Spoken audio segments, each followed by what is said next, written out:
Hello student, आज इस lesson का अंतिम पार्ट हम करेंगे और इस लेसन को आज पूरा कर लेते हैं। इसमें आपको अंतिम दो चीज़ें हमें आज देखनी है। उसमें एक है अंतर्राष्ट्रीय व्यापार। अंतर्राष्ट्रीय व्यापार में देखिए,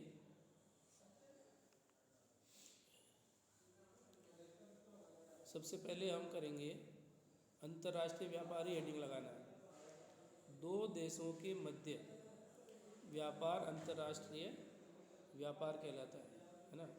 अब अंतर्राष्ट्रीय व्यापार जो है समुद्री, हवाई या स्थलीय मार्गों द्वारा हो सकता है, ठीक है। इसके बाद एक देश के अंतर्राष्ट्रीय व्यापार की प्रगति उसके आर्थिक वैभव का सूचक है। एक देश के अंतर्राष्ट्रीय व्यापार की प्रगति यानी वो इंटरनेशनल ट्रेड्स में कितना विकास कर रहा है, कितनी प्रगति कर रहा है, कितनी वृद्धि कर रहा है, इससे उसके धनवान होने का, है ना, वैभवशाली होने का पता चलता है। इसीलिए राष्ट्र का आर्थिक बैरोमीटर भी कहा जाता है। किसे? अंतर्राष्ट्रीय व्यापार को देश का आर्थिक बैरोमीटर भी कहा जाता है। ये पैमाना है किसी देश के आर्थिक स्थिति को मापने का। समझ गए? चलिए, ये तो अंतर्राष्ट्रीय व्यापार में लिखना है। ये तो इसके बाद आगे चलते हैं। आप यहाँ आ जाइए, आयात और निर्यात, ठीक है। देखो,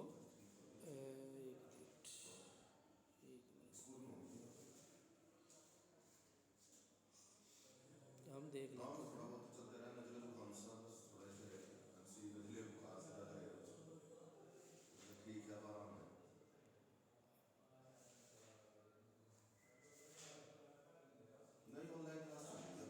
देखो, आयात तथा निर्यात व्यापार के घटक।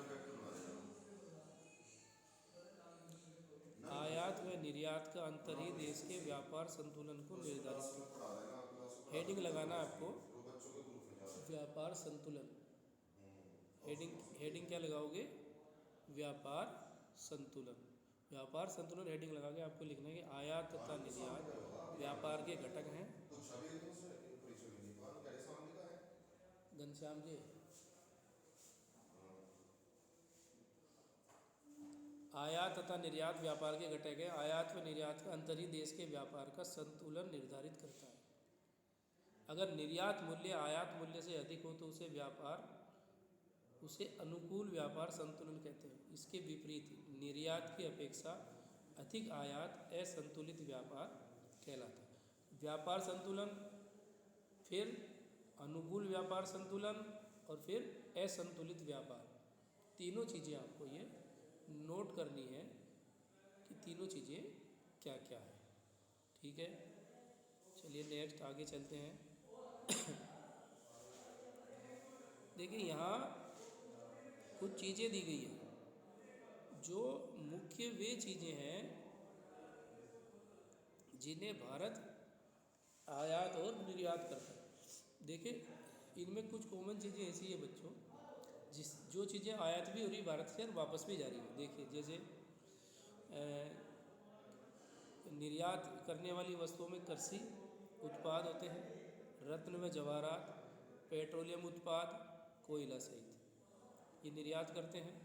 अब आप नीचे देखेंगे, अगर आयातित वस्तुओं में पेट्रोलियम तथा पेट्रोल उत्पाद, तो भारत पेट्रोल उत्पाद को निर्यात भी करता है और आयात भी करता है, मंगाता भी और बेचता है। इस तरह मोती है, बहुमूल्य रत्न है, ये रत्न देखो ऊपर भी आएंगे, जो कोयला है, क्योंकि कुछ कोयला इस प्रकार का है जो हमें ज़रूरत होती है उसकी, वो भारत में नहीं निकलता, लेकिन बहुत सारा कोयला ऐसा है जो हम बाहर भेज देते हैं।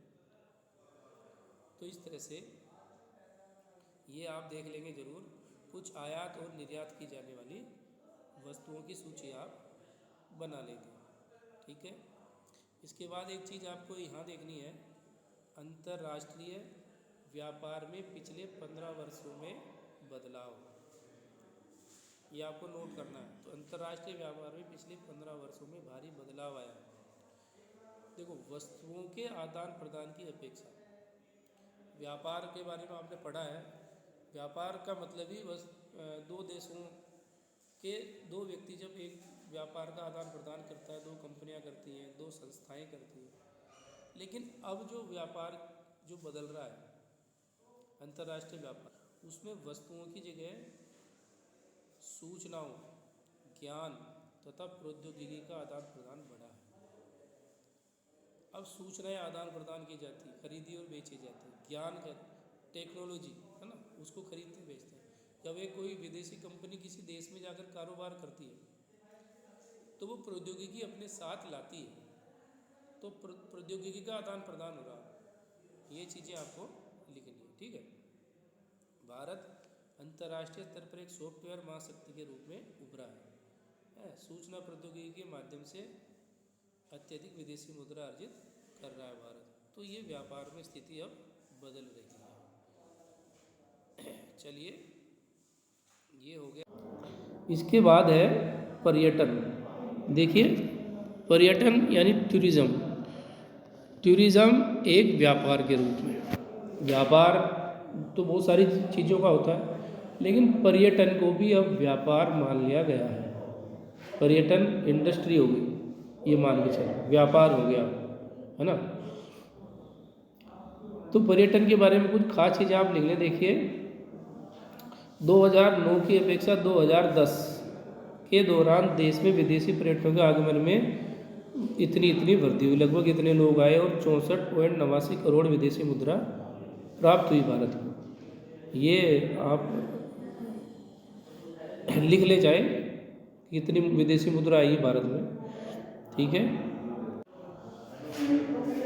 देखिए, पर्यटन उद्योग या पर्यटन का महत्व क्या है ना। वर्ष 2010 में भारत में 57.8 लाख से अधिक विदेशी पर्यटक आए।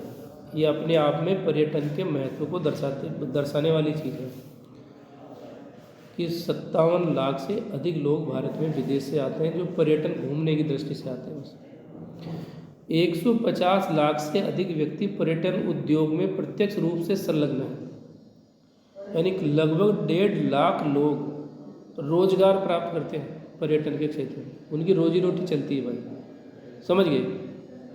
तो कितने लोग आते हैं, कितने लोगों को रोजी रोटी मिलती है, ये आंकड़ा ही पर्यटन के महत्व को दर्शाने के लिए पर्याप्त है कि इसका कितना महत्व है हमारे देश में। इसके अलावा पर्यटन राष्ट्रीय एकता को प्रोत्साहित करता है, यानी पूरे देश को एक सूत्र, एक धागे में पिरोने का काम करता है, तथा स्थानीय हस्तकला तथा सांस्कृतिक उद्यम या उद्यमों को प्रश्रय देता है। देखिए, जब विदेशी पर्यटक आते हैं, या हमारा देश तो बहुत बड़ा है, एक क्षेत्र से जब दूसरे क्षेत्र में पर्यटक जाते हैं तो वहाँ की लोकल बनी हुई जो चीज़ें होती हैं, जो हस्तकला यानी हाथ से बनी हुई चीज़ें होती हैं, ठीक है। मान लीजिए आप राजस्थान अगर जा रहे हैं तो वहाँ से क्या खरीदना पसंद करेंगे? पत्थर की मूर्तियाँ, कास्ट यानी लकड़ी सी की बनी हुई कठपुतलियाँ आती हैं, ये लोकल चीज़ें, खिलौने होते हैं लकड़ी के। तो वो कश्मीर अगर आप जाएंगे तो वहाँ से कश्मीरी पश्मीना शॉल खरीदेंगे, वहाँ के लोगों के द्वारा हाथों से बनाई जाती है। यदि आप उत्तर प्रदेश में बनारस जाते हैं तो बनारसी साड़ियाँ वहाँ से खरीदना पसंद करेंगे। तो ये हस्तकलाएँ और वहाँ की संस्कृति जो होती है, वहाँ का जो कल्चर होता है ना, उसको आश्रय मिलता है, उसको अभयदान मिलता है, ताकि वो तरक्की करता है। तो लोग अपने लिए वहाँ से उन चीज़ों को खरीद कर लाते हैं, अपने शौक़ की वजह से, अपने पसंद की वजह से। अंतर्राष्ट्रीय स्तर पर यह हम संस्कृति तथा विरासत की समझ विकसित करने में सहायक है। अंतर्राष्ट्रीय स्तर पर सांस्कृतिक तथा विरासत की समझ, वो एक विदेश अलग अलग जगहों की संस्कृति को हम समझ पाते हैं, है ना। विरासत, इतिहास को हम समझ पाते हैं कि कैसा रहा। विदेशी पर्यटक भारत में विरासत पर्यटन यानी हिस्टोरिकल चीज़ों को देखने आते हैं। पारी पर्यटन पर्यावरण के लिए आते हैं, इको टूरिज्म जिसको कहते हैं कि अच्छा वातावरण कहाँ मिलेगा। रोमांचकारी टूरिज्म होता नहीं होता, जैसे मान लिया कोई पहाड़ों पर चढ़ना, तो ये रोमांचकारी है। सांस्कृतिक पर्यटन, चिकित्सा पर्यटन, लोग इलाज कराने के लिए आते हैं।